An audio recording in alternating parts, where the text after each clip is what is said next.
Hello, photographers. How are you doing? Happy Monday. It's Monday. It is Monday, right? You'll notice something. There's a black hole where Mark usually goes. Unfortunately, Mark can't be here tonight. There was a bit of a family emergency that he had to deal with yesterday and is still, he's tired, still dealing with that today. So Mark can't be here. Everything's good. So it's just he's super tired from everything that he was dealing with yesterday. So it'll be just me tonight critiquing your bokeh photos, looking at your bokeh photos, talking about all the bokeh. So hello, everybody. Hi, Sandy and Classic Mama 53 and Elaine and Flavio and Steve and Brenda and Mark MC. Hello, everybody, and welcome.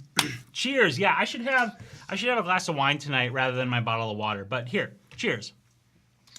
Real quick, I gotta wipe my nose. Apologies. Okay. So, bokeh, bokeh, bokeh. Before we even look at the photos, who's happy with the bokeh shot they got? And who struggled with bokeh? It seems like it would be easy, right? Like bokeh, make it shallow depth of field, blow out the background. How hard could it be, right? But it's actually kind of tough to get a good bokeh shot, isn't it? Like I probably spent, I don't know, 30 to 40 minutes tweaking mine to get the look that I wanted. And honestly, I'm actually not even like super duper thrilled with my shot. It's not that I don't like.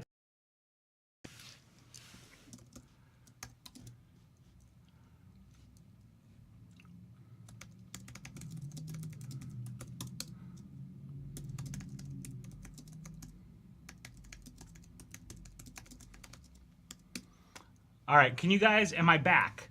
I had no idea I was gone. There I am. Hey, George, how you doing, bud? Okay, so at which point did you guys lose me? Did you hear any of what I was talking about as far as the setup goes? Because if not, I'll start over and I'll explain the setup again. But if you heard that, then I won't repeat myself.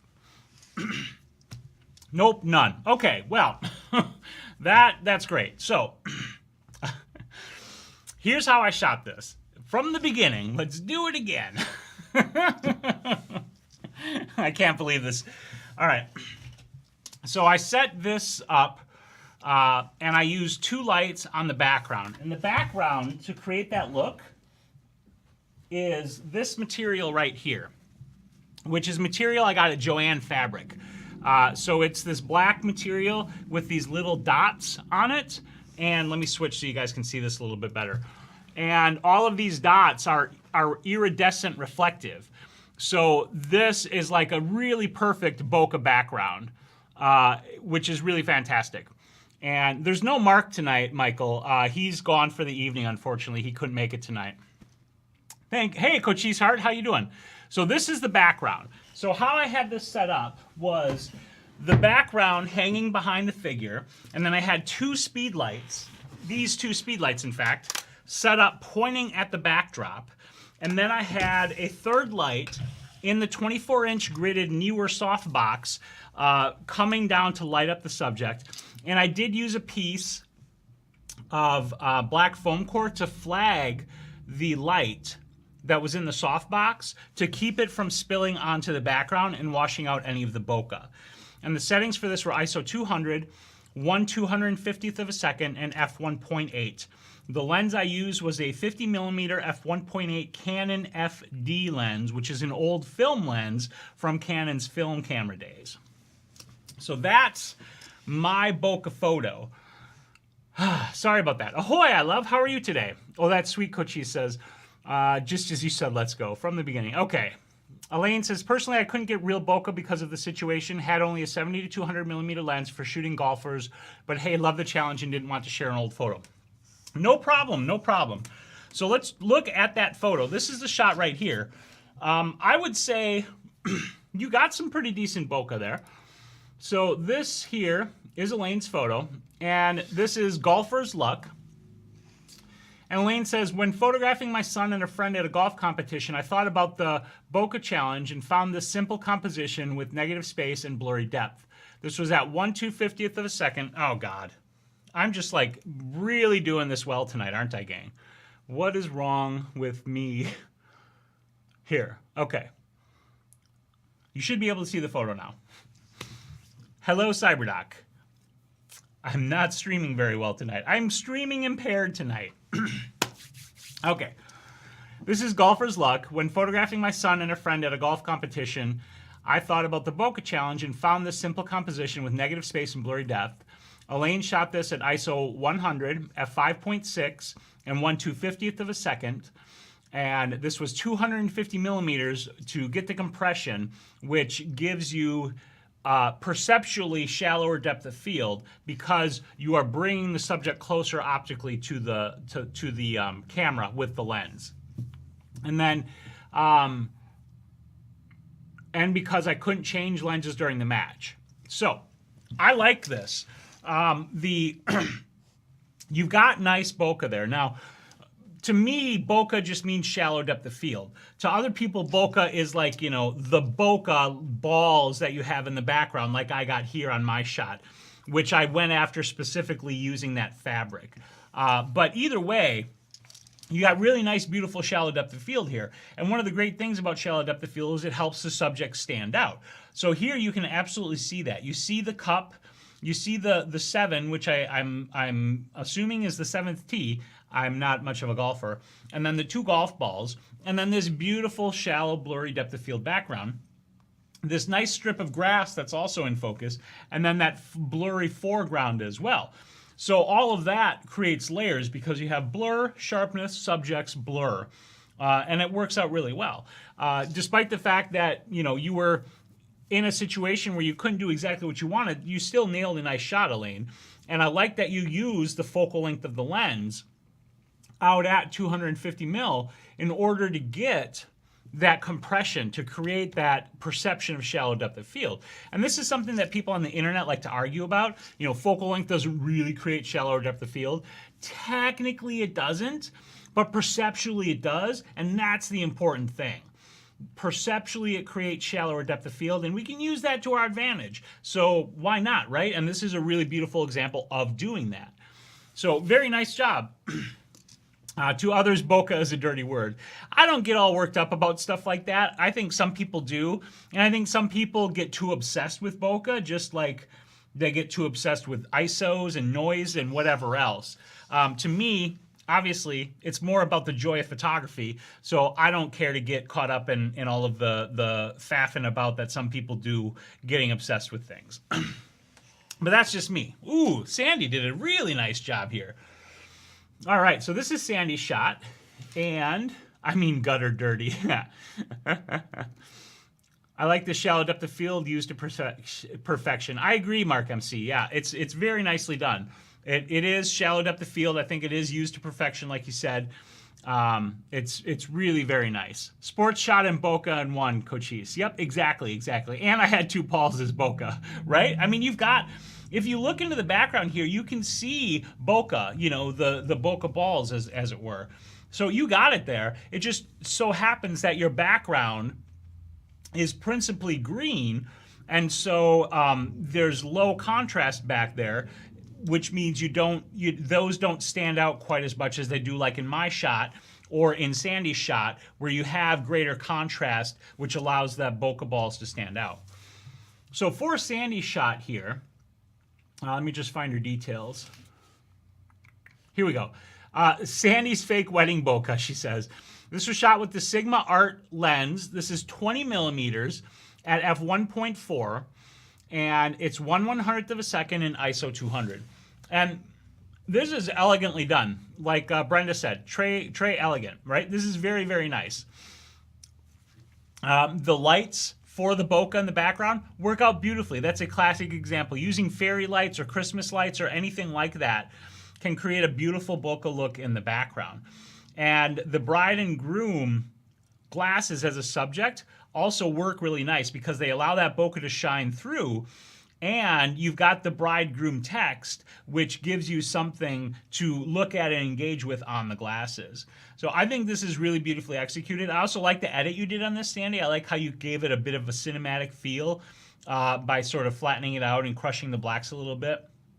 And I think overall it's very, very well done.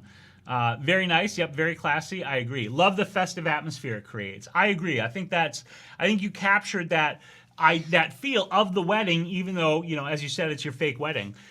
You captured that, and until I read your description, I didn't realize that it was actually a fake wedding shot. I thought you had shot this at somebody's wedding, which would have been awesome. I mean, it's awesome either way. So well done, Sandy. Very well done. Oh, goodness. I just splashed water on my glasses. So now I got to clean that off. Steve says, love it, Sandy. Elaine says, Elaine, or I Love said, was he lying on the grass for that shot? And Elaine says, yes, I lay down when the last flight was gone. Yeah, that getting that lower perspective too, that also really helped your photo, Elaine. All right, nicely done, Sandy. All right, let's see what we got for our next photo. Ooh, very nice. This here, let me just get our information. I believe this is Flavio's. And Flavio shot this at ISO 640, f5.6, and 1/3000th of a second. Flavio says, bird eating from a spider web. The bokeh was even more important for me here in order not to lose the details of the web as it was part of the story. Very nicely captured, too. Without a blurred background, I would have lost the details of the insects trapped in it. Exactly, right? And that's, to me, that's bokeh, and that's shallow depth of field, right? Is using it to great effect for your image, for your details, to show what you want to show. So this is a beautiful way of doing that, just like Sandy's was and Elaine's was. All of you are using it very well.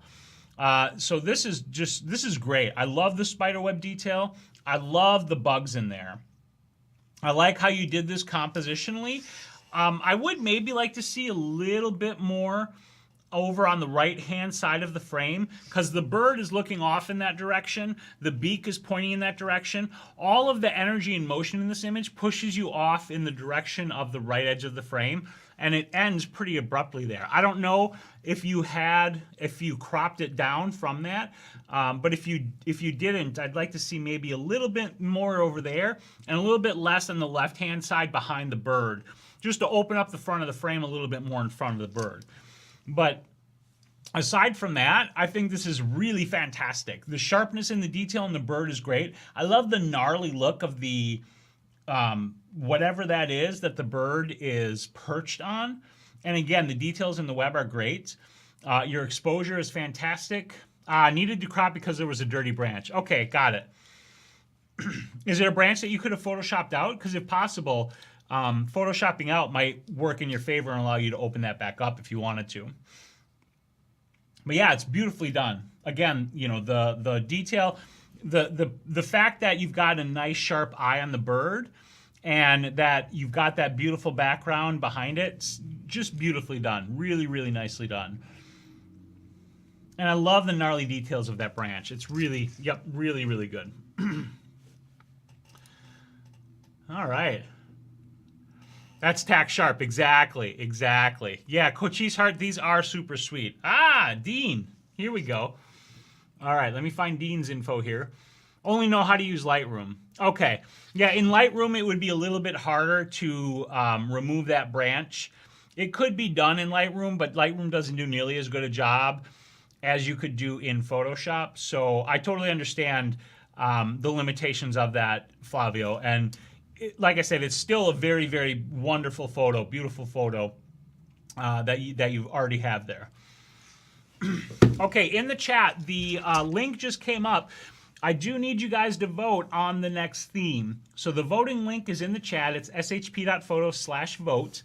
And the options for the next theme are perspective, toy photography, abstract. Abstract is Brenda's suggestion, and toy photography, I think, was Vicky's suggestion, and then black and white. So those are the 4 options that you guys can vote on, and voting will close at the end of the show, and then we will take that for our next challenge. Ooh, and right now, toy photography is winning. That's super interesting, because if we go with toy photography, I'm actually kind of excited about that. In fact, I might cheat and vote on my own poll, because what I wanted to do for this challenge here would also work for toy photography. And so the opportunity to approach that again for the next challenge, that would be good for me.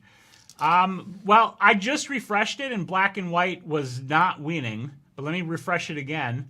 Ooh, it's getting close. Toy photography is at 42%, black and white is at 33%. So we'll have to see how this is going to come out.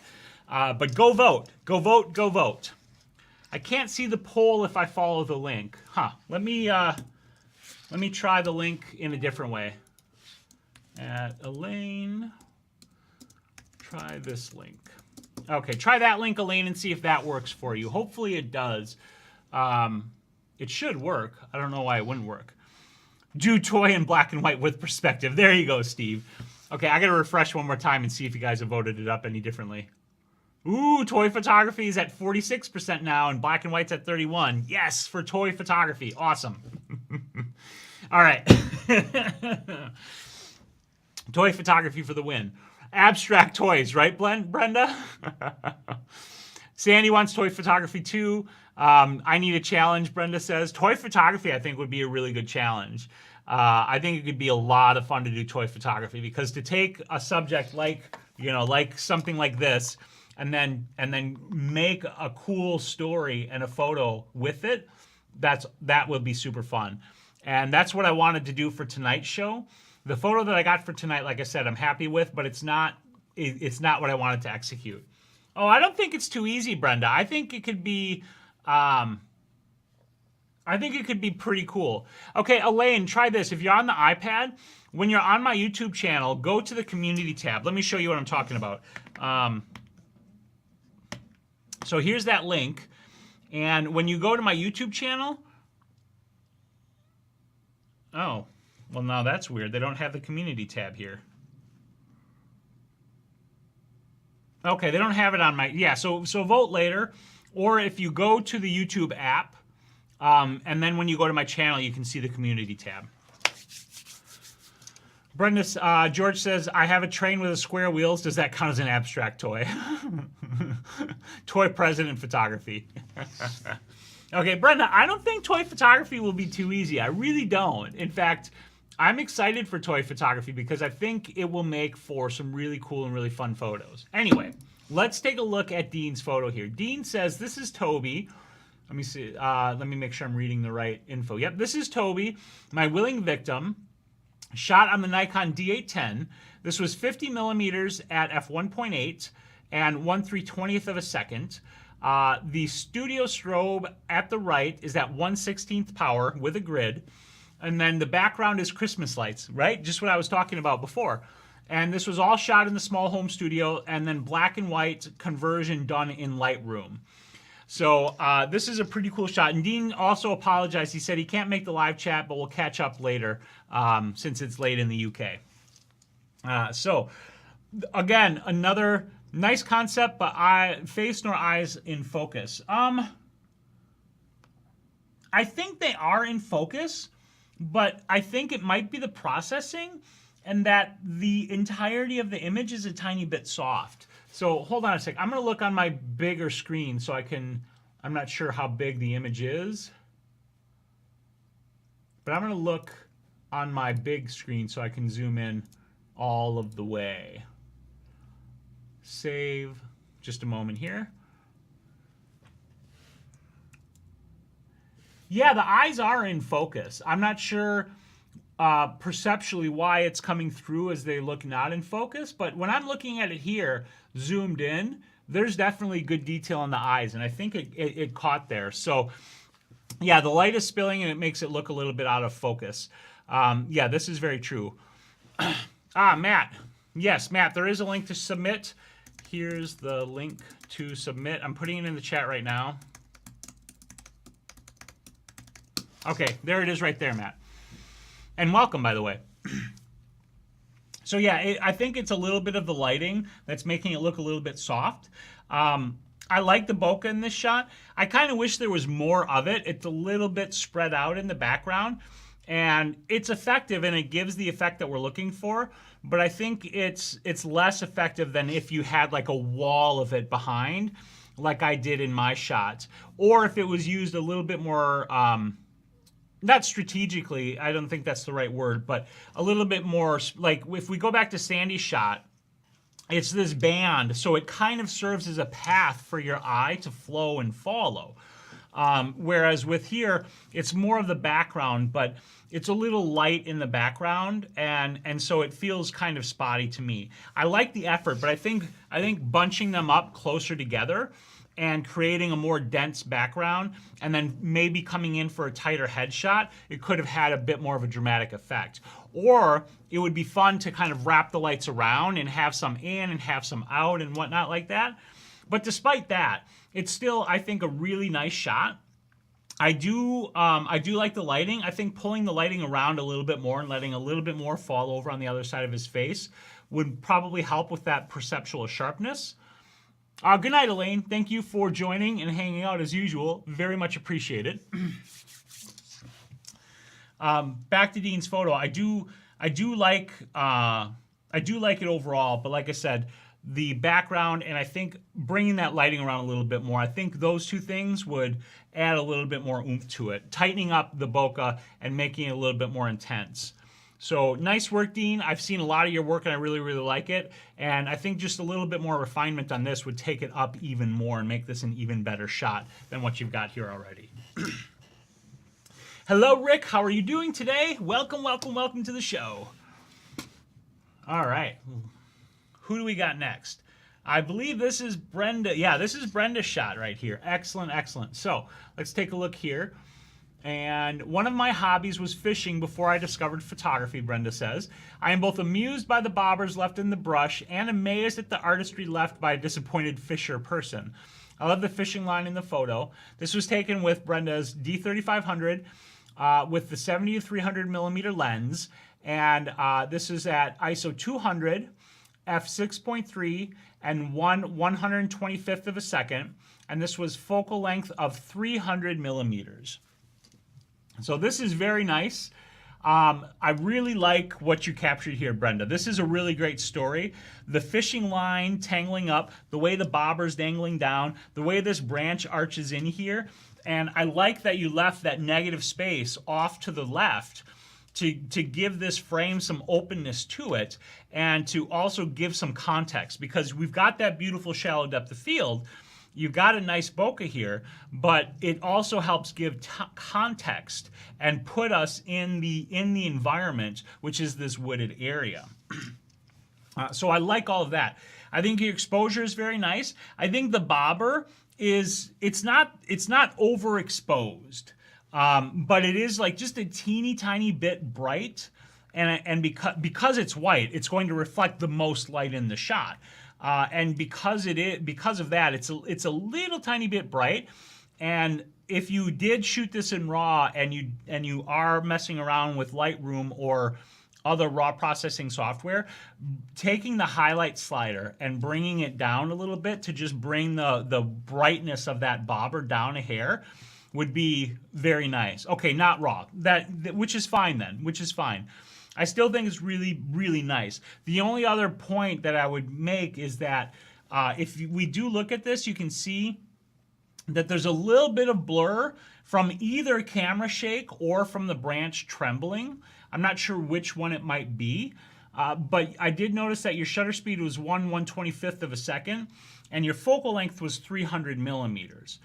And I don't know if you were using the vibration reduction or the image stabilization, but if you weren't, I would definitely try using the vibration reduction, the image stabilization, or you could have increased your shutter speed to around 1/300th of a second, which is 1 1/3 stops, and then you could have increased your ISO to I believe it's like ISO, is it 500? I think it's ISO 500, 320, then 4. I think it's 500 after that, to compensate and keep your exposure that way.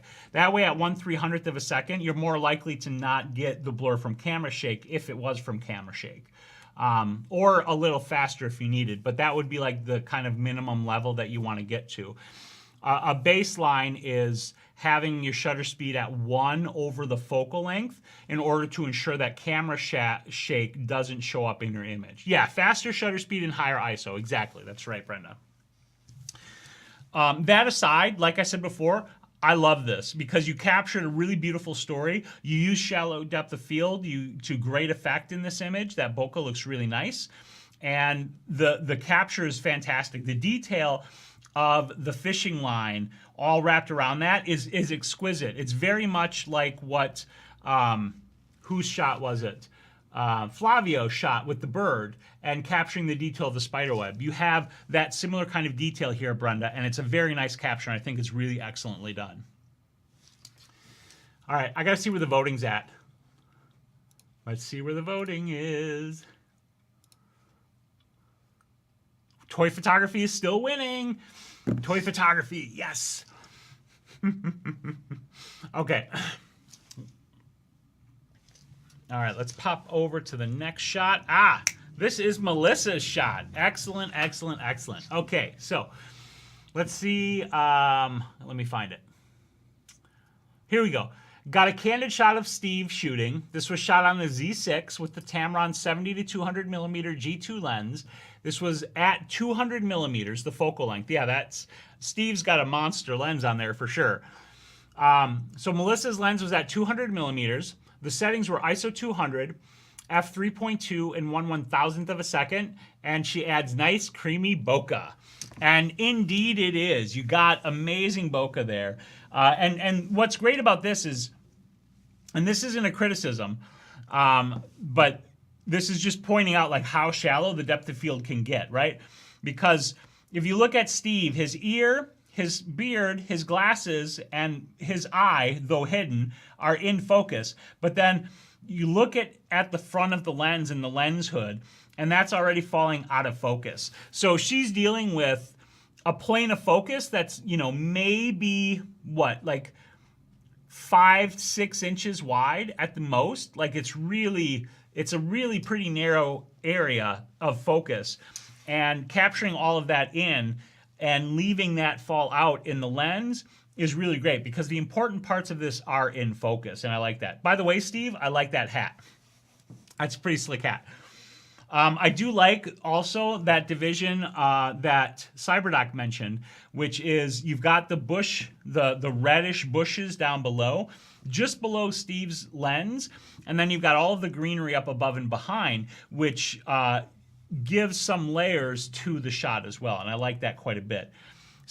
Steve says this is about 99% straight out of camera. He said all I did is, or Melissa, did Melissa do the edits, or did you do it, Steve?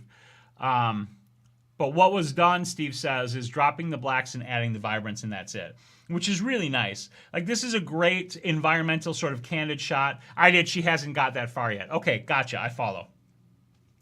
And it's great. Like I love seeing these shots that Melissa, Brenda, and those of you who are like really just starting to get into this are shooting and sharing in here. I think they're amazing, and this is a really beautiful example of latching on to these skills and executing them beautifully. And I love this one. This is a great shot, Melissa. Very well done. That's a great shot. That's a wow from me. Mark says. Yeah, this is really cool. Go Melissa, Brenda says. Absolutely. Go Melissa, go Brenda, go all of you. You guys are awesome. Yeah, it is awesome that the whole family shoots together. I agree, Sandy. I think that's amazing. Bokalicious. Absolutely, Cochise. All right. So the next shot is Maya's shot. And Maya also just killed it. Killed it. I love it. For Maya, this was shot on the Nikon D500 with the 60 millimeter lens. Was that the macro lens or just a 60 mil? Oh, she's not here to see. That's okay. She can rewatch it later on. That's all right. So 60 millimeter lens, and it was shot at ISO 400, f5.8, and 1/100th of a second. And Steve says, oh, it's her B500. Okay, I misread that. My eye just saw 500 and said D in my brain. So B500 point and shoot camera. at 60 millimeters, ISO 400, f5.8, 1/100th of a second. And Steve says, I told her what bokeh was, and she took it from there, straight out of the camera. She didn't touch it. Excellent, excellent work. So the bokeh here is amazing.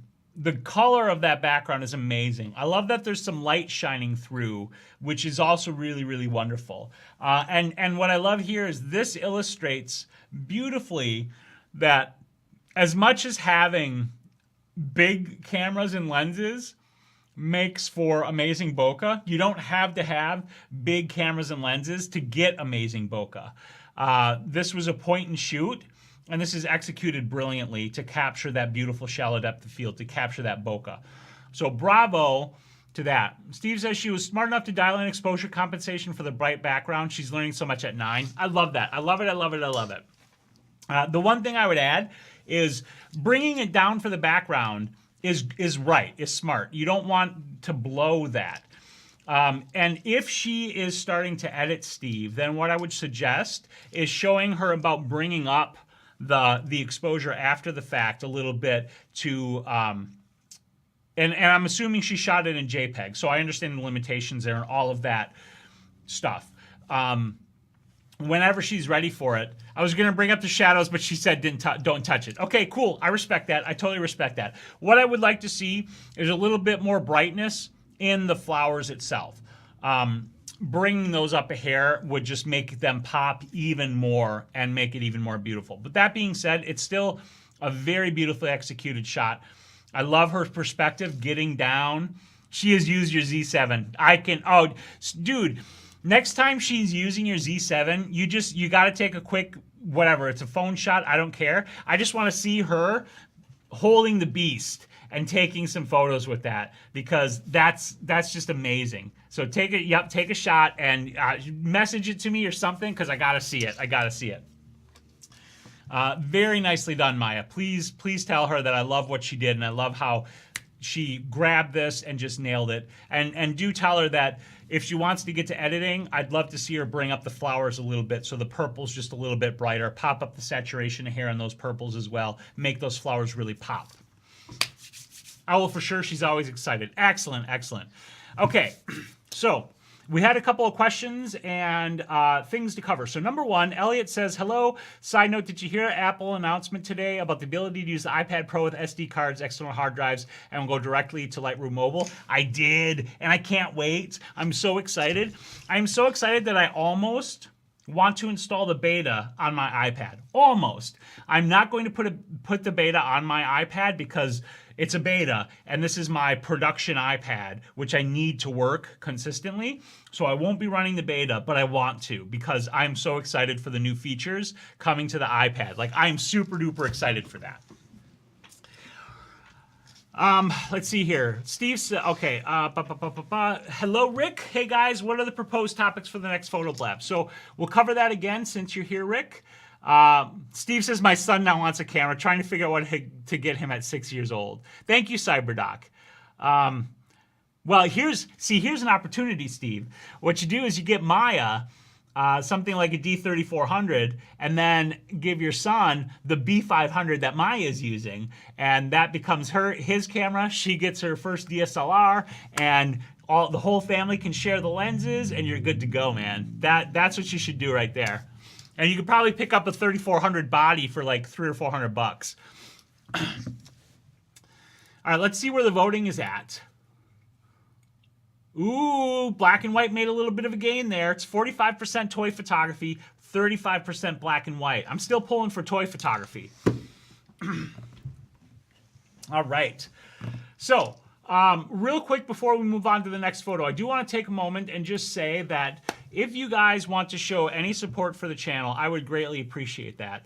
As you know, I mean, I love doing these live streams, but doing these live streams, making the videos, and doing all the stuff that I do, it's a lot of work, and I love doing it, but any support you guys could offer me would be absolutely amazing and wonderful. And there's a couple ways you could do that. Number one, you could go check out my merch store at shp.photo/merch, and you could get all kinds of cool stuff here, like t-shirts, we got pins, we got stickers, we got mugs, we got all the things with the signature, right? Get out there and take some damn photos, because that is what we're all about. So that's a great way to support the show if you want to. Additionally, if you want to become an ongoing supporter, you could check out my Patreon at what is my Patreon link? At Patreon, I can't type. I should just have these open in the future. At patreon.com/Heniotis. And here you could check out the different options. You could join for as low as $1 a month. You could join for more, and we have different rewards at different levels that you guys can get. Any support that you can give that way is amazing and helpful. And finally, if financial support isn't an option, which I totally respect and understand, sharing my videos, sharing my channel, letting people know about me, following me on Instagram, all of that is also amazing support. You can bang that like button. If you're not subscribed, you can subscribe to the channel. I appreciate all of you, and any support you can give in any way that you can is greatly, greatly appreciated. And I appreciate everything that you guys do. I love you all for it. And George, you just popped in that $5 super chat. Thank you very much. That is amazing. Thank you so much. That's another thing you can do if you want is a super chat or a PayPal donation. So George, you are amazing. Thank you very much for that. I really, really appreciate it from the bottom of my heart. Thank you. That's wonderful. You guys are so amazing. So amazing. Ooh, this is another beautiful shot. This is Steve's right here. Yes, yes, yes. Thank you, thank you, thank you so much, George. Making me grin. It's amazing. It's so wonderful to be to this community where we have together. I love it. You guys are so great. Rick, thank you so much, Rick. Thank you, thank you, thank you. Rick, you are absolutely amazing as well. You are all amazing. Thank you for your super chat, Rick. I really appreciate it, you guys. You guys are making my day. This is so wonderful. So Steve says, I didn't get to do my planned shot, but got this on our park walk just playing around. This is on the D850 with that 200mm f2. That lens is nice. That lens is so nice, Steve. This is 1/3200th of a second, ISO 200, and an aperture of f2. And then Steve says, I wanted Maya and Melissa to get there's more than me. I'm not sure what you mean by that. To get their shots more than me, I can bokeh anytime. I understand. This lens just creams the background on anything, right? It really does. And look at how much, right? If you guys look closely, look at how shallow the depth of field is on this. This partial flower right here, this is the one that is in focus. And these other flowers right nearby, this one is sort of in focus, but it's starting to fall out of focus. And then this one here is fully out of focus because that depth of field area is so shallow with that 200mm f2. Just so shallow. So I love this. I love that you picked that partial flower. Yeah, the flowers are almost touching, probably 2 inches away, which is like super shallow depth. It makes them, which is interesting because it makes them look farther away because perceptually to us, that being out of focus tells our brains that should be further away, which is kind of like, it kind of breaks your brain. So yeah, that's why I love it, exactly. So I love that you focused on that one and highlighted that one because it's the different flower. It stands out because it's different. Cyberdoc, and I agree with this. Cyberdoc says the varying bokeh colors are really nice, as is the exposure. And I agree with that as well. There's just, you've got enough detail in your flowers that they're not overexposed. We can see the texture, we can see the pistils in the stamen, we can see the variation on the tulip leaves. This one being out of focus, of course, we don't have detail there. But even again on this one, which is starting to go out of focus, you still see detail there. So that exposure is like bang on. And that varying depth, I would like, you know, this, I know that this was like kind of a quick and you weren't spending a ton of time on this, Steve, but I would probably go in there and this one dead one in the center, I would probably remove that out because I find that one a little bit distracting. The blades of grass and tulip leaves popping up, I'm fine with, but that one kind of like jamming itself up into the middle of the frame, that one I feel like is a little bit distracting and worth taking out. Yep, agree. Okay. Steve says I brought the whites up just enough till the texture went away and then brought it back very slightly. Yep, that's a perfect approach. That's what I do when I'm working with a situation like that where I want to get that exposure just right so that I can maintain the detail in the highlights, but I want to bring up those shadows as much as possible to bring that exposure where I want it. Hello, MJ. And I know Shane just hopped into the house. So, hey, Shane, how's it going? Late but amazing nonetheless. Absolutely right. And Vicky says, Spiros, I just joined. I wanted to say I absolutely love your shot. Thank you very much. I really appreciate that. I actually struggled to create it like I talked about earlier, but I am happy with it in the end. Steve says, save your pennies, Mark. Yeah, it's an expensive lens, but it's definitely worth it. Like, it's a really, really nice lens. Ooh, okay. Let's pop over to our next shot. This one, I believe, is Mark's. Yes, it is. So this is Mark's guitar shot. This is super cool.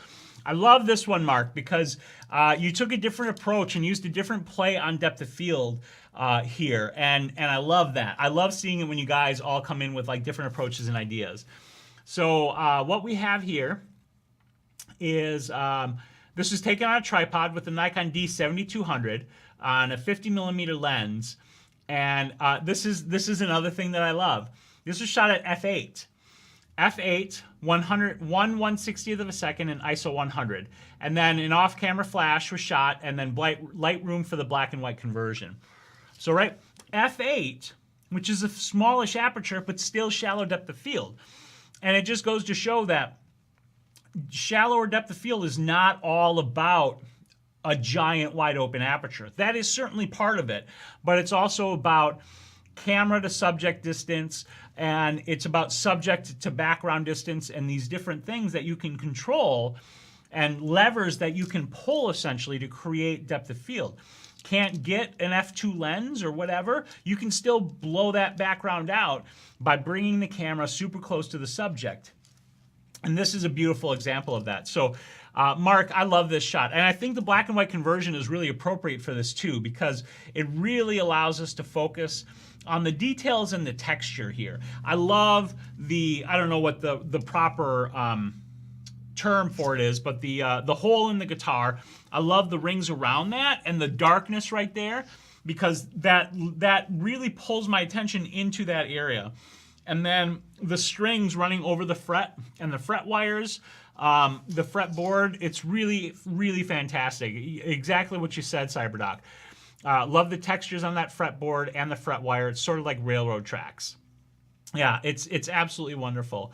Mark says I focused on the first fret, and it's beautifully in focus. And look at how shallow that depth of field is, even though again it's at f8. If that were opened up to whatever, say f2, then you wouldn't even have hardly the entire first fret in focus. But here you've got a couple of frets, so we're looking at, you know, whatever, maybe 3 or 4 inches, I'm guessing. I'm not sure. I haven't held a guitar in a while. I can't remember how wide those frets are. But you've got enough in focus to give us the detail we want to see, and then it falls out and it pulls us in there and it adds some mystery and it tells a story. Really nice shot, Mark. Really great perspective. I love this angle that you chose. Very, very well done. This is excellently done. Fantastic work. Fantastic work, Mark. Rick says, do believe me, I owe you, my photography owes you a lot. The flash clips, the metering clips, the hands-on tutoring that I frequently reference. And thank you. I mean, I love being able to help you guys. I really do. And thank you for your support. All kinds of it, whether it's monetary or not. I appreciate every one of you and the support that you give. Thank you for that. Okay, let's see what we've got for our next shot. So our next one here is from Cyberdoc, and let me find Cyberdoc's information. Cyberdoc, could you share your info for us? I don't see it in the chat. Hold on, maybe I do. I just can't. Hephaestus. I'm just trying to find, where is it? Where is it? Steve, Mark, and then George's. That's George's. Okay, there we go. Thank you very much. So this is f5.6, 135 millimeters, 1/320th and ISO 100. And then this was taken in the Home Depot parking lot today while waiting for equipment. Beautiful example of how you can get an amazing photo just about anywhere if A, you are open to the idea of it, and B, you know how to manipulate things like depth of field to take out the distracting elements that could be there. Right, like if you shot this in such a way where you could see the cars and the people and the stuff that exists at a Home Depot, it wouldn't be as elegant of a photo because all of those things would be distracting. But by blowing this out and just blurring and creaming out all of that background into this nice, beautiful blur of colors, we have some green and some magentas and some kind of yellows and some darks and some lights. It creates a very nice canvas for this subject to stand out on. Yeah, at Home Depot, exactly. Louise says, you crushed it, man. George says, would never have thought of taking a photo at Home Depot. Absolutely beautiful. Yep, Brenda says, beautiful. I agree 100%. The color of these flowers is beautiful. It's fantastic. I think your exposure here is really, really nice. You've got beautiful color, but that color isn't overexposed, which is a thing that I don't think everybody realizes can happen. Just as your exposure can be over, in other words, like you can have areas that are out of, I'm sorry, not out of focus, but areas that are blown out because there's no detail left in there. If your colors are too intense, that can blow out as well and actually destroy detail because your colors essentially overexpose as well. So you've got a good balance of color here that maintains the detail without blowing the details, but it gives that beautiful richness of color. The same with the greens and the leaves, which is really deep and really beautiful. Sandy says, I was thinking about going to Home Depot in the lighting department to do my bokeh with all the chandeliers. That's a really good idea, Sandy. That would be pretty fun, actually. You know what's crazy, too, is how hot it gets in those lighting departments with all of those chandeliers on and all of those lights on in those stores. It's crazy hot. MJ says, can I still catch up for sending photos? Yeah, if you want to submit one, you can still submit one. Stream dead.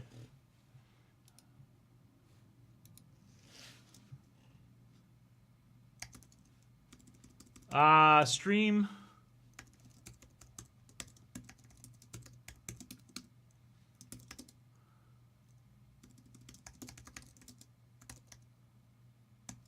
Okay, so I'm okay, all good here. Okay. Hey, Roderick, how you doing, bud? You guys hear me? Okay, good. Not sure what happened there then with Sandy's stream. Hit refresh, yeah. Dead for George as well. Try hitting refresh then, guys. Okay. Let's check in on the voting. 45% toy photography still. I'm excited about this. Okay, so what I was saying is, who asked? MJ Sasista, yes, you can still submit a photo if you want. To submit at, let me just put it in the chat. There we go. You can submit right there. All right, let's take a look at George's photo next. CyberDoc and everybody else, I want to say thank you again, as usual, for submitting your photos. So here we have George's photo, and similar to CyberDoc's photo. Whoops, I hit the wrong button. So flowers with a beautiful creamy background. Rick says I don't see where to vote. Rick, you can vote right here. I'm going to put it in the chat. Vote here. I think that's the right link. Yep, that's the right link. Okay, vote right there. So similar style of shot to what CyberDoc just did. And Maya shot as well. Beautiful flowers, and then that creamed out, beautiful shallow depth of field, beautiful green background is, yeah, exactly.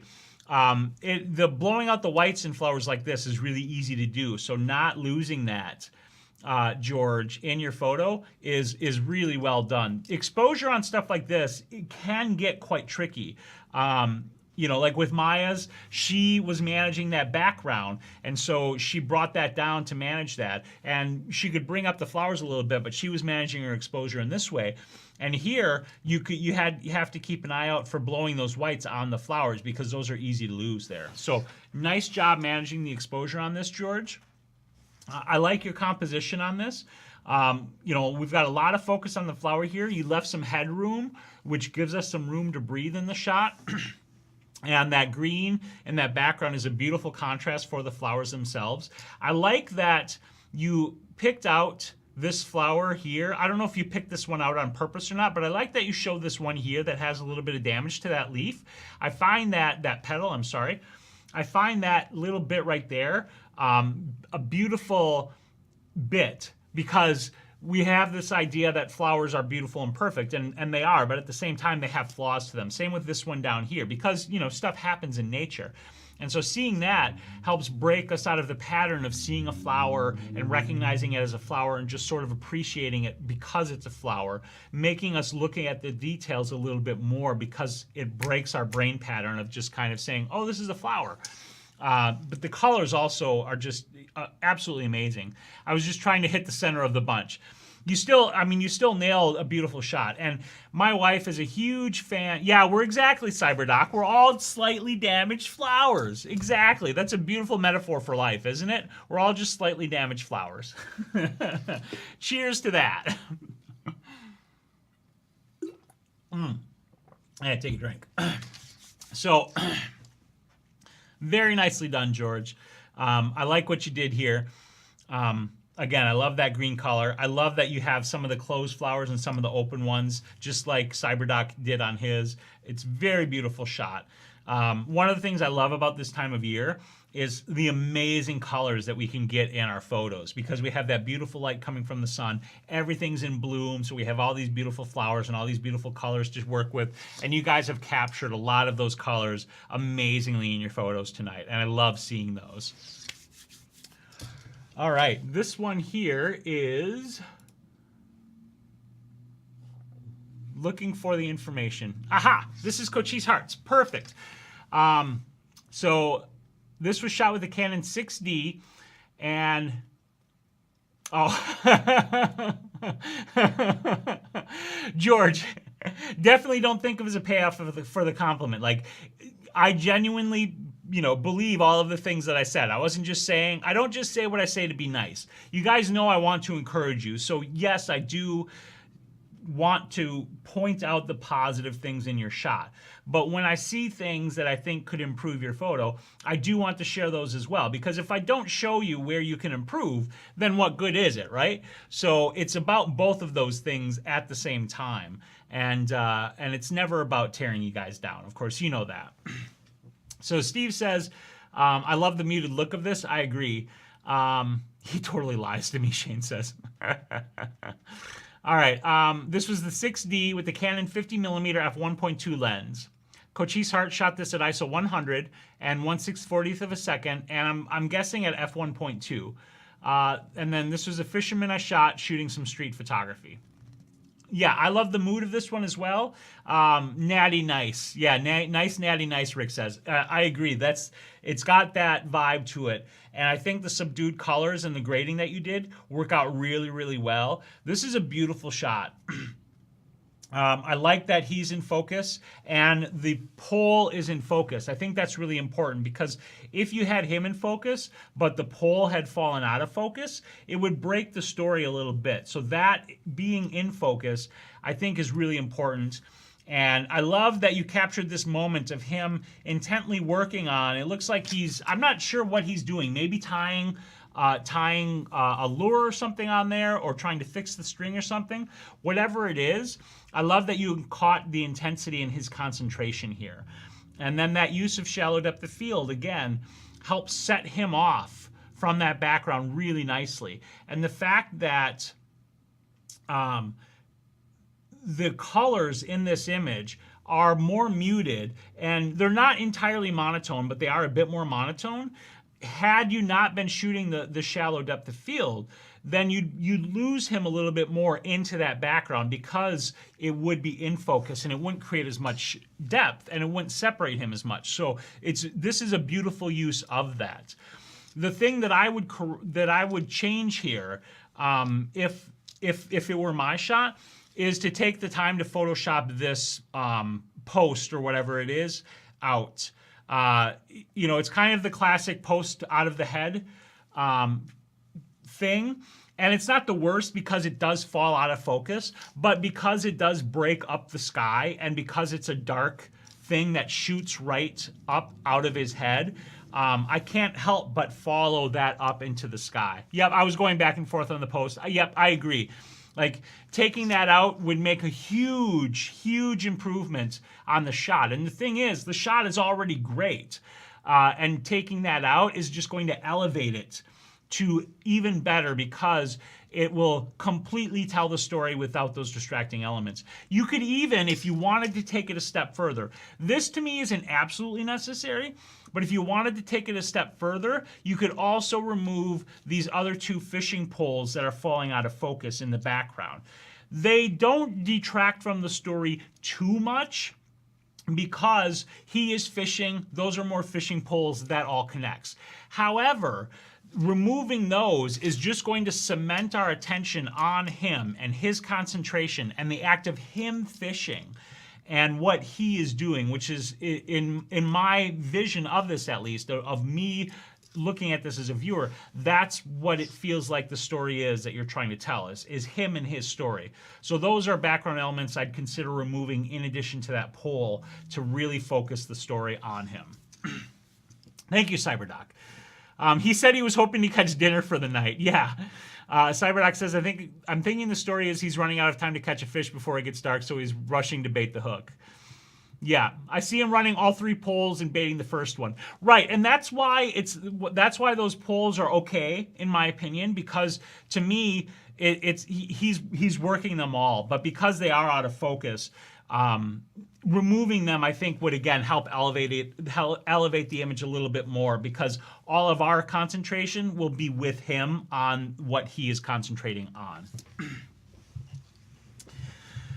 Still, beautifully done, Coach Heart. I love the grading you did on this. I love the capture in the moment, and it's those elements that you can change to take this up another level. Brenda says, I always think I'm not good enough to share, but I share anyway. Cyberdoc, you're absolutely right with what you said. Everybody's good enough to share. That's why we're here. Yes, you are absolutely, every single one of you. Excuse me.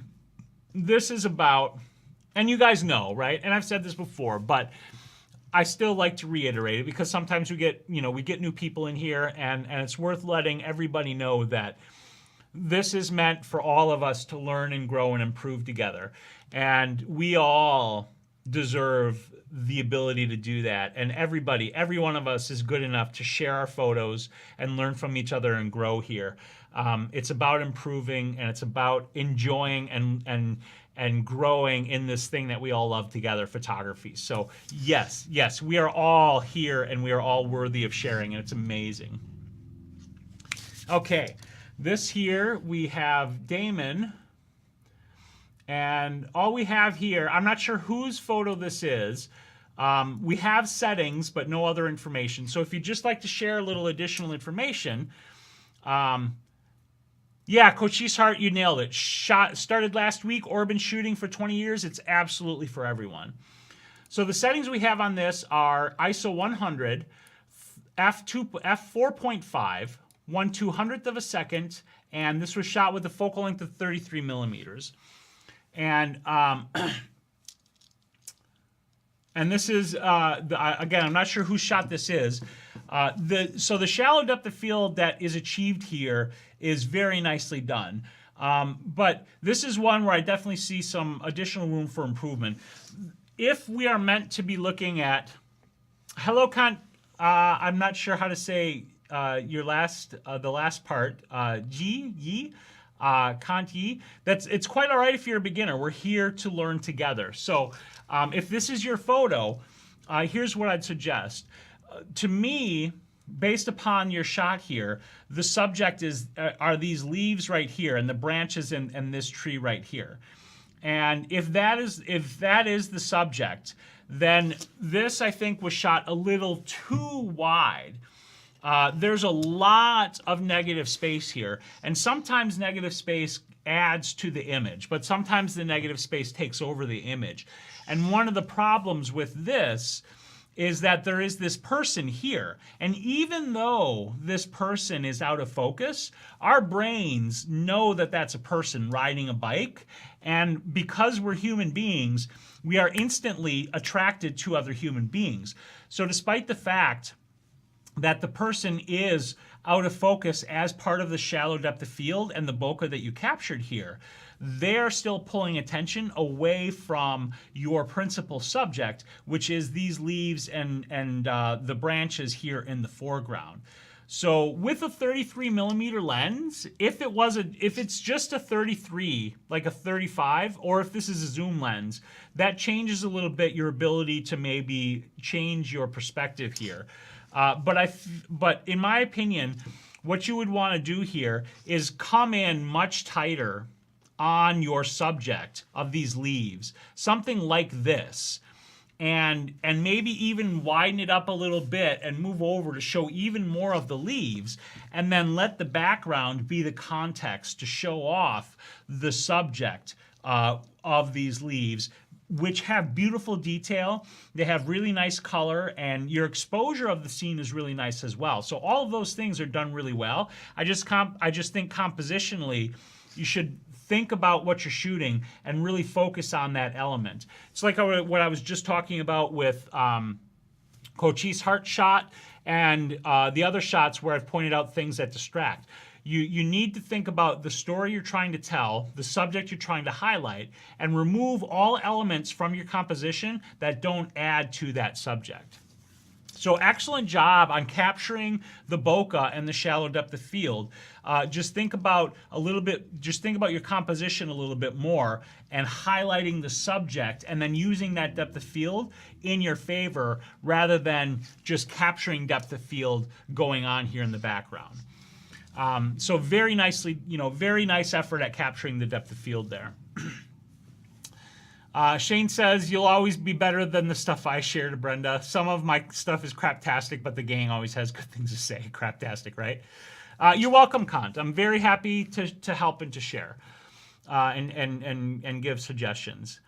Thank you, but you all look like pros to this beginner. I mean, you're all amazing photographers in my eyes because you are seeking to improve, and that is the end goal and result. Exactly what you just said, Mark. We are all learning amateur or pro. Yep, that's exactly it.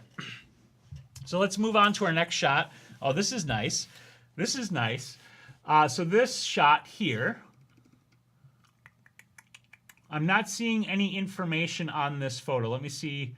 Oh, Shane, this is you? Okay, Shane, give us some details here, man. Give us some details, because I'm digging this shot. This is definitely not craptastic. I'll tell you that right now.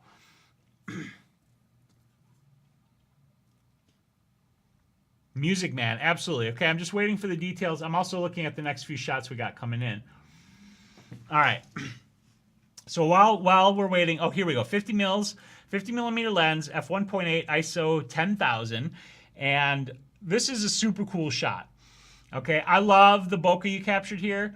I could have used a light bright. Oh my God, yeah, a light bright would be an amazing. That's a great idea, Brenda. Brenda, there you go. Toy photography right there. Okay, so with that in mind, let's see where the voting is at. Let's do an update here. Toy photography is still in the lead at 46%. Okay, so I love this shot. Number one, the hands. Again, hands are part of humans. We are drawn to humans. So the hands instantly and immediately draw our attention. And I love the hand positioning. And I love the action that's being conveyed by the hands working the mixer board. That is a really powerful and intimate connection. The colors here are absolutely amazing. I absolutely agree.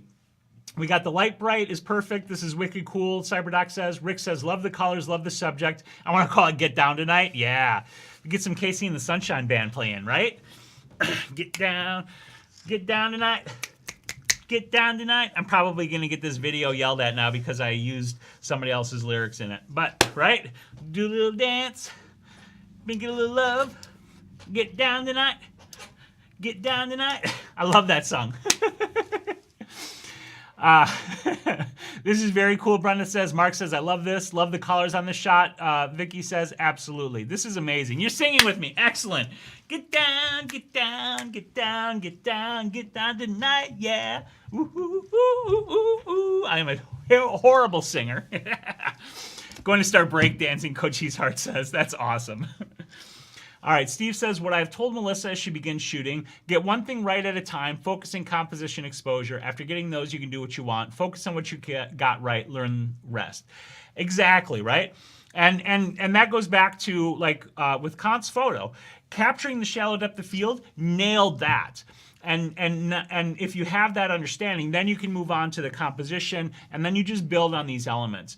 And that's why I keep, throwing the same lessons when I do, because even for me, remembering these lessons helps me to reinforce the things that I've learned and reinterpret things that I've learned and re-implement them to continue to grow and make my own stuff better. So it's important for all of us. This looks like it could be a stock photo for a DJ service or similar. Yeah, this is absolutely amazing. So the lights on the board, I love that this slider right here is in focus. I think that, to me, it's really important that that one's in focus because he's up here on the board, right? But this hand down here, I feel like he's about to go for that slider. I used to be a DJ as well, so I connect at an even deeper level with this image just because, I have a bit of a kinship with the DJs out there in the world. And this is brilliantly executed, Shane. At 10,000 ISO, obviously it's got some noise in it, and I love the noise in this. That helps to me set the mood of this shot because this feels to me like it's in a club or, a dance hall or whatever you want to call it, in the disco, right? And it feels like you should have these different colors, these warmer colors, these reds and oranges and yellows, the lights flashing in there. I love the sweater and the red color of the sweater. This is just a really well done shot, Shane. I really love it. Like, I really don't see anything that I would change. I think your composition is really great. And I just think this is great. I really like it. Yeah, the grittiness keeps the vibe legit. Absolutely, CyberDoc. Your exposure is great. The lights are like a tiny bit overexposed. Like as an example, the green lights right there. A couple of those green lights are blown out. But I don't think that's a detriment to the shot. If you wanted to bring those down a hair, you could. But I think you managed your exposure really well. And this is a little bit more of a difficult exposure situation. So all in all, Shane, this is far, far, far from craptastic. This is really excellently done. If anything, if you want me to do the nitpicking, and Shane, I know you've told me nitpick away, and several of you other guys have told me nitpick away. This would be a bit of a job, but taking out whatever this stuff up here is in the corner would solidify the focus and intent on the board and on the hands and on the action going on there. Because that is a little bit distracting up there in the corner. It's not the worst thing in the world, just like the fishing poles weren't the worst thing in the world, but it would solidify your story and put our attention where you want it in the shot. Dude, what job haven't you done? I've done a lot of jobs in my life. I've worked at a bookstore, I worked at gas stations, I worked in a printing factory, I worked construction for a little while, I worked as a DJ. I've done a lot of stuff, actually. Steve says, I feel like I need to turn on some flashing lights and here's some insert best techno beat here. Yeah, absolutely. Both hands are in so that you have that great thing. Cut those off. Was a hit, man. Coachy's heart. Right. Was a hit, man. Shh. Don't tell. Awesome work with this photo. Really awesome work with this photo. Okay. This here is Sanjay's. Hello, Sanjay. How's it going? Shane says, that's his MacBook. I contemplated taking it out, but was concerned that I destroyed the image. Yeah, I understand that concern. Doing that in that area, despite the fact that it's shallower depth of field and so it's blown out of focus, that's a kind of a big chunk of stuff to remove. It definitely can be done, but it also has the potential to actually degrade the image more because removing it could look too obvious. So I understand your hesitance to take that out, Shane. And like, if you have the wherewithal to give it a go, just for the skill building, it's worth it to go and try to take it out. The method that I would suggest is use a combination of the clone stamp tool and possibly the content aware fill or heal tool, and then adding noise back in and using some additional Gaussian blur to re-blur some of the fixing artifacts that you'll ultimately end up with in doing so, and essentially try to reconstruct the color bokeh areas that you see there already that would be revealed by the removal of that stuff. So as a challenge, I suggest go ahead and give it a go. But again, I understand, you know, it can be hard to remove a thing like that and do it well and not have it actually take away more from the image because the work that you've done is obvious. So I get that. Okay, so this is Sanjay's photo. And Sanjay says, I took this photo with the Canon 5D Mark III and the Canon 85mm f1.2 lens. And this is ISO 160, f2, and 1/320th of a second. And this is nicely done shot. Again, we've got some nice shallow depth of field. It helps sets the subject off from the background. One of the things I noticed right away is, and this is a little bit difficult because that wall or that line, whatever is in the background, is definitely sliding off and angling down towards the right. But I feel like if you straighten it up, then she would feel crooked. So that's a difficult spot to be in. What would it look like? I can't rotate it in here. Hold on a moment. Let me see what this would do here. We want to do, open a new tab, and then we're going to save this real quick. Save image. And let me pull this into Lightroom for a second here, guys. Let's just go up here to new. And we want to add from the camera roll. Whoops, that's the wrong button. Oh, for crying out loud. Just go away. You can see my chords in the background there. Add from camera roll. Okay, bring it in, add one photos. Okay, so let's quickly, I just want to see what it would look like if we rotate that for straight, to make that straight. Oop, I went too far.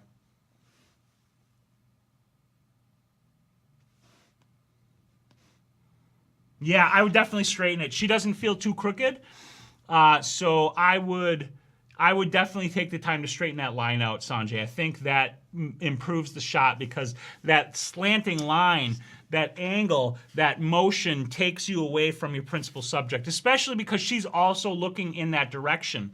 So those two things are powerful things that push you out of the shot and away from her as the principal subject. So CyberDoc wants to know what's reflected in her glasses. It looks like just the background or the foreground. You've got the trees, you've got some, you've got her flesh showing through on the lower part of the glasses and the sky and whatnot. I thought we might see Sanjay in there, but Sanjay is front and she's turned, so you don't really see that reflection going on there. Another thing that I'm noticing that for me I think is worth changing is her feet, her crossed feet up behind her. I wish her feet were down or her were back behind her head so that her head were actually hiding them. I know this is kind of a favorite pose. No problem, CyberDeck. I know this is kind of a favorite pose, kind of having the feet up and kicking in the background. But more often than not, it looks a little weird because the way they intersect with your head in the background, it feels wrong. To me, I know it's natural, but I think it ends up being more distracting because it looks like feet are coming out of ears and the head and weird things like that. It's not so bad here because you do have the shallower depth of field, and that helps set off her upper body and head and torso from that. But I think letting those feet go down and just be out of the shot would be better. Yeah, for feet up like that, either show them totally or hide them. I agree with that. I think you're right, Steve. Like if they were out, leaning off to the side enough that you could see them entirely, I think that would work. Or hide them entirely. Sandy says, I like the feet showing. It looks like a torso sitting in the grass without feet and legs. That's a fair point, Sandy. That's a fair point. I understand that too. Yeah, or just stand a bit to the right. Yep, CyberDoc, you're absolutely right. If you change your perspective a little bit, you can change where the feet are showing in that composition to remove them from the intersection of the head. If her feet were shot, her body would look too short. So Sandy, you're agreeing with what Sandy says. I get that. And you guys are right. That's a very valid and very good point. So outside of that, the straightening of it and then managing the feet, I think a little bit better. I think this is a beautiful shot. The depth of field helps set her off. I like that she's looking off to the side. I think the exposure is really nice here. There's some really nice details. I'd take a little bit of time and clean up just a couple of the flyaway hairs, but not much, because I think the flyaway hair works for this photo. And, kind of being out and just enjoying the sort of the outdoors, as it were. I'm starting to lose my ability to think and talk at the same time. My brain's getting a little melty. And I love the detail of her dimple there. I think that's just a nice little extra bit that the way the light's falling in the shadows captures it. It's really, really nice. Mark says, great shot. Love the colors in the background. I do too. I think that background works really well for this. It helps ground and connect her to everything, even though it also is helping to set her off. So all in all, Sanjay, I think you did a really nice job. Straighten it out. And then, again, the feet aren't awful. They're not bad at all. They really aren't. I'm not trying to say that they're bad, but I think managing the feet a little bit better will make it just a little bit stronger of an image. Yeah, she's a very pretty young lady. Very, very, very beautiful young lady. I agree. CyberDoc says the same. Vicky, absolutely. You guys are absolutely right. All right, I got to go back to Safari so that we can look at the rest of your photos. All right. This here is, whoops.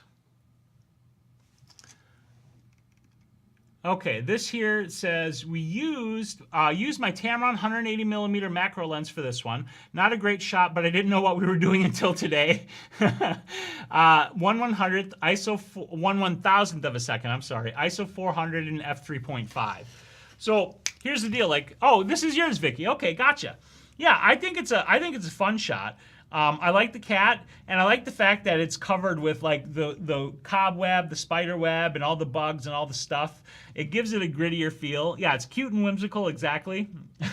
I'm not sure if that's a mail. Is that a mailbox? That's a good question. I particularly like the bit of like the bird tail that's supposed to be sticking out of the mouth of the cat. I don't clean, Vicky says. Ah, it's a bird feeder. Okay, that's clever. Your exposure here is really, really excellent. Oh, it says what bird? Okay, I get it. I get it. I think it is worth probably photoshopping out the what, just because that immediately drew my attention, and it is still drawing my attention because, again, it's a word, and we pull to those words because we're human. We're drawn to reading. So taking a minute to Photoshop those out, I think would be good. But outside of that, like especially for today's the challenge, I gotta get a shot. I think you did a great job, Vicky. That depth of field is amazing, super duper creamy. I love the detail on the cat, and I love the whimsical nature of it. I think you managed the exposure really fantastically. There's beautiful detail across everything. There's great texture too. I mean, if you just look like down in here at the torso of the cat, there's all kinds of pocking and whatnot that you can see from just weathering, and all of that detail is really excellent. Like here you've got paint peeling inside of chipping a little bit. It's really, that texture is really great. Yeah, I agree, Vicky. I think if you had done it landscape to get all of the words, it would work better, because it just saying what, that's kind of the question. It's like, what, right? Oh, that's bird poop? Okay. That's pretty hilarious. Steve says, looks like it was on the front of a car, driven down the road at night in the summer where the bug swarms. Yeah, it kind of does. Yeah, Vicky, it's a nicely done. Really captures that bokeh and the spirit of the challenge, and it's a beautifully done shot. I mean, you couldn't, honestly, you can't ask for more. I think you nailed it with this, Vicky. The main thing, like you said, is that word, either capturing it all or taking the word out entirely. You could come in even a little bit more, like this, the bit of this, whatever that is, probably some of the wood that is part of the bird feeder, and even this little bit right here, like removing those once again, in Photoshop, it would be a bit more of a challenge. This one probably would need to stay because you wouldn't want to take away all of this spiderweb cobwebbing there.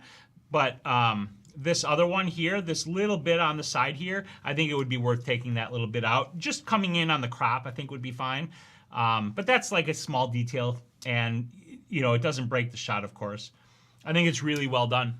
Nicely done, Vicky. Very nicely done. Okay, we got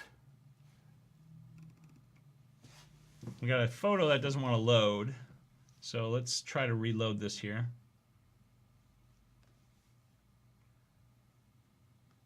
We'll try opening in another tab. All right, that one is being feisty. Oh, here it's loading. It's just taking a moment. All right, well, that one is loading in the background. We will take a look at Sandy's wine glass shot, and then we'll come back to that other shot. You're welcome, Vicky. Thank you. All right, so this is Sandy's wine shot. The wine glass was shot at 200 millimeters. This was f5.6 aperture and 1/200th of a second.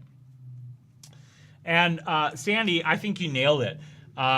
This is great because I actually started with a wine glass. I was thinking about using that for my subject, and then I changed over to using the subject that I did, which was that little figurine. I'll just hop over to that real quick again. I tried the wine glass, and for me, the wine glass didn't work against this. The colors and everything were too bright, so this worked out better for me instead.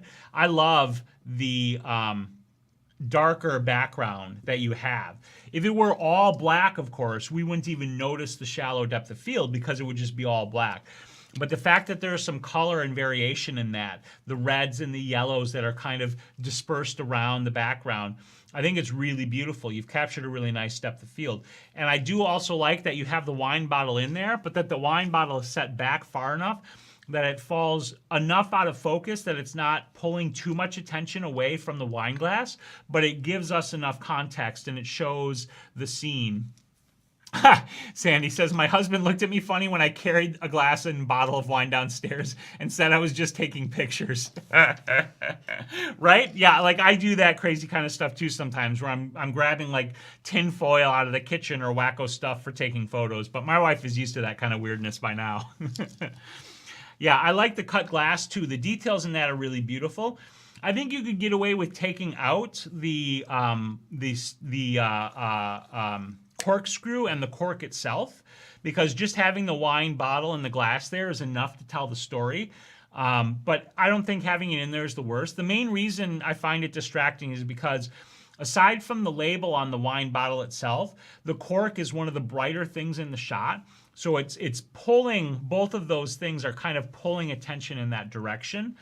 And I'm okay with the wine bottle label because it works as part of the background, but I think the cork, for me, is a little bit much, and I'd probably take that out. It would make it just a little bit cleaner. Another detail that I really like is that you have the wine label turned mostly, which... Yeah, good point, Steve. Cork tells me it was just open and the night is just starting since you can't see how much is left in the bottle. Yeah, that's a good point. It does tell a little bit of the story like that. But the other thing I was going to say is I do like how you have the wine label turned mostly away, so the text isn't really there to distract and try to pull attention from us. The little text that is showing is well enough out of focus that it doesn't really register as text, so it's not drawing attention. Cyberdoc says maybe the glass could be moved to the right a little bit. I think it could. I'm fine, honestly, with the glass where it is. Like I said, for me, that cork is just taking some distraction and pulling my attention. And it might, you know, that might just be for me. Like if the cork works, like Steve likes the cork in there, you know, there's always room for interpretation, and the things that I say are always, you know, the things that I see and the advice that I give, but it's all to be taken with the understanding that you can throw any or all of my advice away and do whatever the hell you want, right? Vicky says, how would this look with the wine label turned away? I wonder if more of the bokeh dots would show on the bottle. Yeah, I was wondering about that myself too, but I feel like if the wine label was turned all the way away, I think the bottle would start to get lost into the background. It might get a little too lost unless Sandy added some more light to set the bottle off from the background a little bit more. So I think leaving a little bit of that label was a good idea. I agree. George says, even though the label is turned, you can still tell it's barefoot because it's such a distinct label. Yeah, I recognize it as barefoot right away. I'm like, yeah, time for some wine. But Sandy, I mean, honestly, outside of the cork, which again I feel is just the okay, which I'm feeling as a little bit more distracting element. I think this is a beautiful shot. I love the details in the cut glass. I love the beautiful color of the wine in the glass and how beautifully that stands out against that background. And I love the shallow depth of field that you use to create contrast, highlight the color of the wine, and give some interesting, fun, crazy bokeh in that background. So Sandy, this is a beautifully done shot. Really love it. Very, very well done. Right? Coach Easthart says the party's at Sandy's house. You guys are awesome. Hey Finn, how you doing, buddy? How are you doing? Good to see you. Oh, hey, no, dude, it's I get it. Like life is life, and sometimes we got crap going on. I know you're YouTubing like I'm YouTubing, and making YouTube videos is it's a crap load of work. So that's cool, buddy. That's cool. All right, let's see if this other shot loaded up. Here we go. All right. So this here is the 180 macro Tamron lens. Oh, no. I'm sorry. That's... okay, I don't have any information in this photo. So does this belong to anybody? Let's see. Krotos. I don't see... Oh, the rings are yours as well? So whose shot is the rings?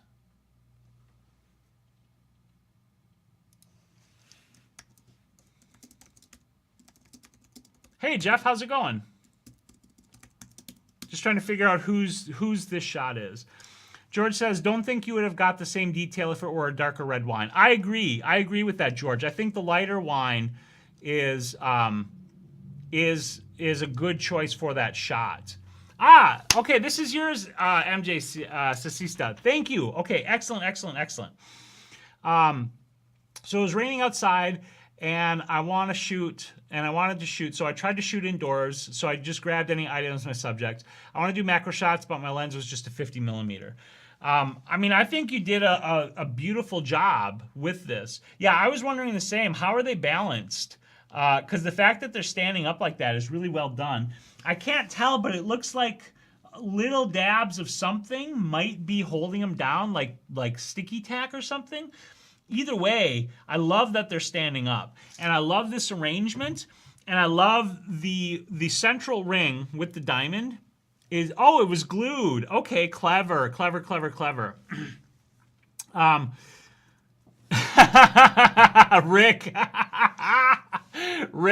Rick's pulling for abstract. Let's do a voting update. Let's see where we're at. Ooh, it's getting closer. Toy photography is at 39%. Black and white's at 35%. Okay, so real quick, this is probably about your last chance to vote. So if you want to vote here at this link. Okay, vote at this link right here. I'm excited for toy photography, but of course it's really up to you guys in the end. So let's see what you guys got. Sandy, toy photography is taking any kind of a toy and then creating an interesting, fun story photograph around it. So the idea for me is for it to be more than just taking a toy and taking a picture of it, and trying to, you know, tell a little bit more of a story with it. So I'm excited for toy photography if it wins, but you guys know I'll shoot whatever you choose. So vote away and let's see what we got. All right, so back to the rings. That these are glued down, I think, is really a clever idea, MJ. And I love how you executed this. I love that you can see the detail in this first ring right here, the interior detail, some of the stamping and whatnot. But that ultimately that ring isn't the focus. That ring just kind of leads us in. And then the second ring, the one with the diamond, like that's our subject. And so we've got ring, ring, ring. We have these repeating patterns that give us a flow through the image, and that you captured those reflections. And that shallow depth of field, of course, that beautiful shallow depth of field really sets these off nicely. The back ring falling out of focus helps us continue to travel through the image, but the looping brings you back around to the beginning again. And that central ring, which again is our main focus. So I love that. I love your detail in here. And excuse me, I think you managed your exposure very, very nicely. You've got the brightest areas are along this edge of the ring here, but you still have some really nice detail there. And that being the brightest area works out quite nicely, because you want our attention ultimately to land and linger on this ring as the main subject. And so having that be brighter. Also, having this ring be the most different. Right, the two other rings are basically circlet rings. The front one has some interesting detail to it, but that is falling out of focus, so we kind of lose that detail. And the background one is a plain band. So the middle one, being the one with the diamond in the setting, helps to reinforce that as the subject and break the pattern, but also give us a repetition that we really enjoy in our brains. So this is a really fantastically done photo, MJ. The exposure here is ISO 1600, 1/250th of a second, and an f5.6 aperture. I love this shot. I think it's beautifully done. I love all of the photos that you guys shot and shared tonight. They're really, really beautiful, really fantastic. And I think we're going to wrap this up. So let me check on the voting one more time. And you guys have about another 2 minutes to vote while I do the ending spiel here. So here comes the ending spiel. This is your last chance to vote. So go vote. I'm going to put this in one more time in the chat. Go vote at .photo/vote. Go vote. Go vote, go vote. So first, I want to say another huge, huge thank you again to George and Rick for your super chats, for your donations. It was amazing. I very much appreciate it. You guys are fantastic. Secondly, if you want to support the show, I appreciate any kind of support that you can give. Not just this show, but all of the live streams that I do, all of the videos that I make, all of that stuff to try to help you guys as much as I can with your photography, to grow as photographers and to create amazing, beautiful images. And most of all, for all of us to have fun together and to share this wonderful thing of photography. So any support you guys could give would be absolutely amazing. One way you could do that is by visiting this page right here, which is my merch page. And you can check out my merch page at shp.photo/merch.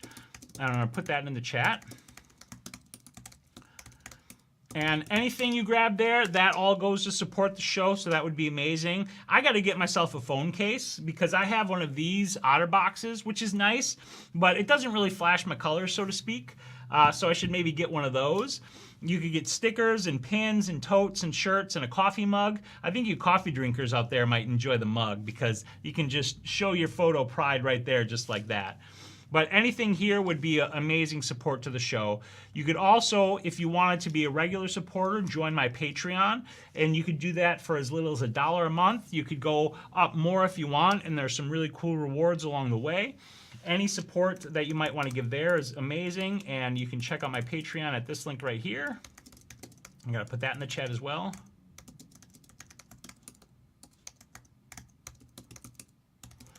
And finally, if monetary doesn't work, you know, I totally get that and understand and respect it. And if you don't want to do that, you can support me by following me on Instagram, sharing my content, whether it's my YouTube channel or my videos or these live streams, or telling your photographer friends about this great YouTuber you know that they would love to watch and telling them to watch my videos.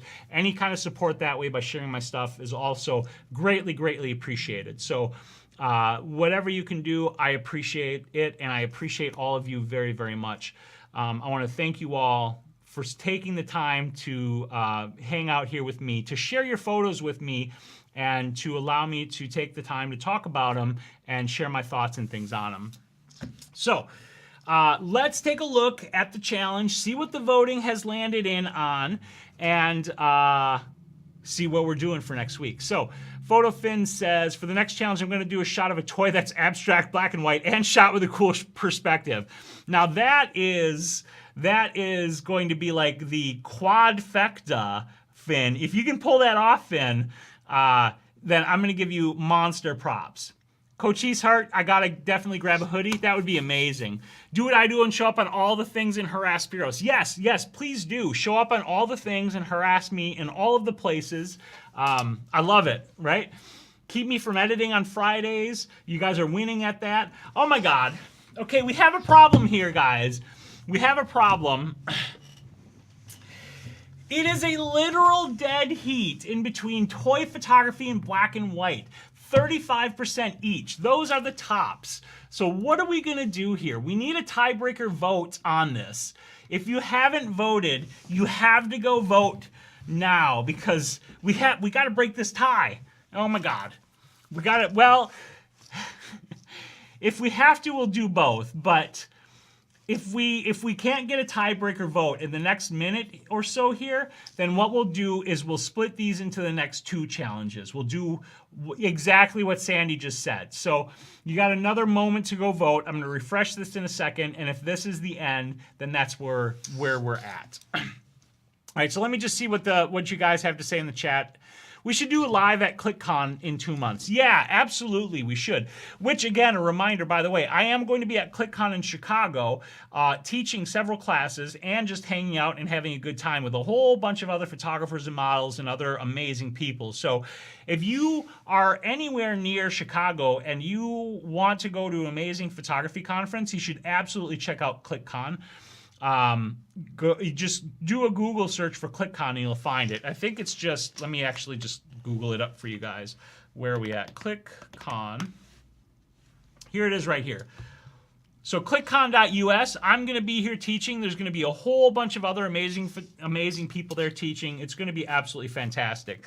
So go check out ClickCon if you want to see something that is amazing. I'll log into both my accounts and break the tie. Since it's a tie for first, obviously we should use the second place item, Harley says. Hey, Harley, how you doing, bud?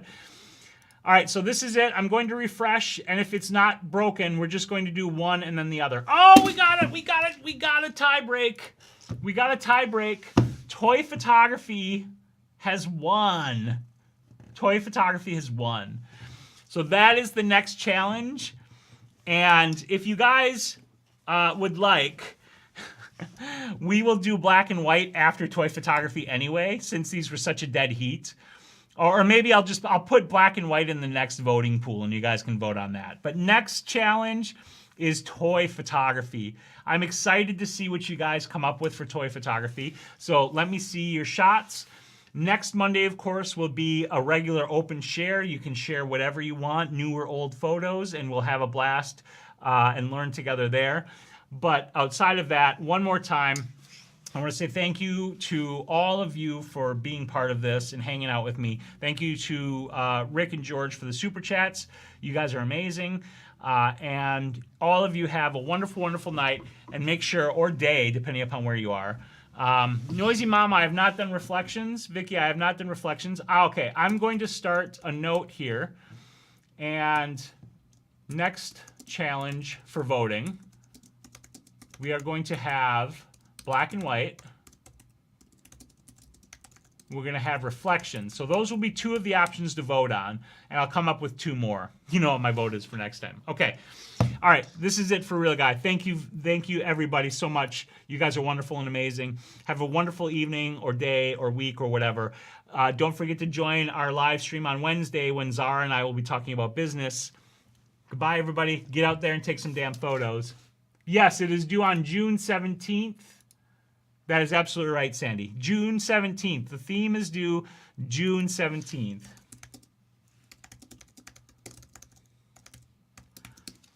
Okay. Good night, everybody. Get out there and take some damn photos. Bye.